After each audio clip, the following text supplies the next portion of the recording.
Hello boxing fans, right now I'm talking about the international heavyweight scene. Firstly, I'm looking at Richard Towers versus Gregory Tony. Probably going to do another few predictions later on. But for this one, we got the British ex-con, that is Richard Towers. He is described as a heavyweight switch hitter.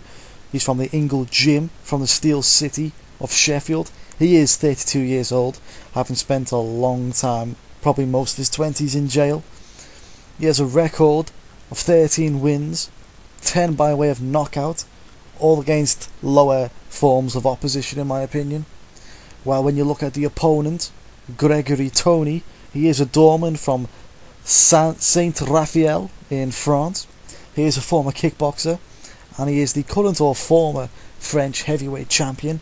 He has a record of 17 wins, 14 of which by way of knockout, only two defeats. Those defeats to Mike Perez, who is a beast, and Robert Helners, who was well rated before Chisora put his foot right up his ass. You know, Tony, where do you know him from? If you don't know, you should know him from the first international prize fighter, the heavyweights. He was knocked out by Perez in that one, but he won the quarter-final, lost in the semi-final to Perez, and Perez actually went on to win it, so he's decent. Since prize fighter, Gregory has went on and fought twice in France, knocking two guys out. I don't know who they were. He also works on doors, like I said, and he's probably ejected multiple people from clubs in France.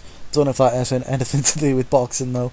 It might help keep him fit, who knows. He's obviously in the gyms and that. It's worth noting that this is the biggest test for Richard Towers up to date. This is his best opponent, and he's going to need to fight well in order to win this. And this is for the EBU EU title, whatever that is. I swear there's about 5 or 6 different EU titles. Okay, so I ain't messing around, guys, and this is how I see the fight going. And I see this as a Richard Towers late knockout. Like I said, this is a good test for Towers because he is presented with a boxer who will stand and fight him and will test Towers' chin, which we've not seen before.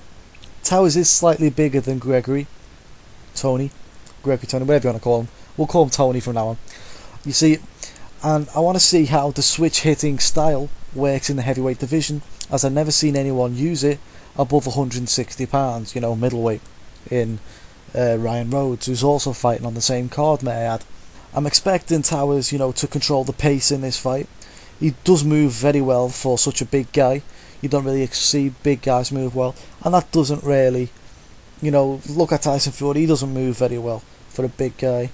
The Klitschko's, they move really well, but they're elite level, they're just above everyone else. All the other big guys don't really move that well. This guy, Towers, he moves really well, you know. He's got good stamina, and I expect him to control the ring and the pace with his size and his movement. You know, Tony though, he could control the pace if he felt like, and if he really tries to. You see, he can do that because he has a real good strong jab. It's kind of like a Marco Hook jab, you know, a Felix Sturm type jab, where it's not more of like it's not a rangefinder. It's not like a Timothy Bradley, just throw it out there, keep throwing it out there, jab to try and keep him away. No, this is I'm gonna do some real damage with this jab, and it's like a whack, you know, a proper stiff jab. It's like the power is there, and from that he can work off that right hand, except he's not as explosive as Marco Hook. Marco Hook, when he brings his other hand in, you know, once that other hand comes in from Marco Hook, all hell breaks loose. You just see people getting ejected from seats everywhere when Marco Hook fights, just he's knocking everyone out. However, there's a bit of a problem though, as you know, Tony has not been very active since prize fighter, which I assume now was between 9 months and over a year ago, I think.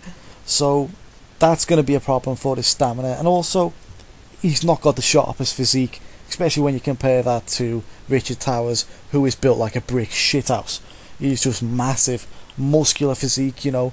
A lot of people say that you're not supposed to do weights, especially in boxing, except it changed in the heavyweight division, you know. In the heavyweight division, all these guys now are nowadays just trying to get as much weight behind them as possible in order to get, like, you know, more power and more like weight that they can use as in their legs and stuff. But muscle is better than flab, That's what these guys, some of them don't understand. And Towers is like pure muscle. So what he is, he's like 238 pounds. He weighs in on the night, and if someone else was 238 pounds and they're not as much muscle, they're just not. They're not in the same level as him in terms of what he can do with the weight he's got. You can't do anything with just flab, except Towers has got pure muscle, and he can use every pound of that muscle in every part of his body. If you understand what I'm trying to say with that, you can put all that to use. You know, like I said, because Tony's not got the greatest like physique, and he's not got the greatest stamina, he's not been so active. I do expect him at some point in the later rounds to be blowing hard like a slag on UJs. It could be really hard for him if he does not control the pace of the fight. And when you add in the fact that he is definitely fighting a guy who moves well and who's a naturally powerful puncher, you know, it doesn't sound good, does it? You know, especially in them later rounds. There's another problem for Tony. Seems to be like he does, you know, he falls at the highest level against the better boxers. You know, he was knocked out by Helenius, who you know, he was decent back then. I mean, I still think he's decent. He's just not as good as Chisora. And obviously Mike Jones knocked him out.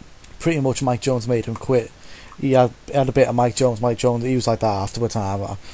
Sorry, Mike Perez. What am I saying Mike Jones for? Mike Perez, he stopped him pretty much. You know, he did stop him. He said he started holding his shoulder, I think, going, oh, nah. He didn't want it. He felt that I didn't want it. You know, he's also not very well armoured in the chin department, if you want to. I'm not calling him a weak-chinned. I'm not calling him a Lucien Boutte. I'm just saying he's not a Carl Froch either. So when I actually get into the fight and how I expect it to go, I expect the more mobile, the more active boxer to win this fight. I think it's safe to say that the more heavy-handed Towers will outbox or attempt to box Tony for the first few rounds, where I think Tony may get actual good pockets of success. I'm not calling it an impossibility for him to win. He could really have a good go in the first few rounds, but if he doesn't do anything to Towers in the first few rounds and put him on the back foot, then I think it could be a really, really long and dangerous night for Tony. You know, because in the middle rounds, Towers will have the most of his success when Tony's stamina becomes an issue, and it will become an issue in the middle to late rounds. You know, once he becomes that little bit more tired, he's going to become a very static target because he's not a great mover himself. And you know, do you want to be a static target against a natural hitter? Nah, you know, it just doesn't go well. I expect Tony to be dropped and then stopped. So late knockout for Richard Towers. But this was a fight really you should see. You know, he's a really good boxer, and I think it's definitely worth watching.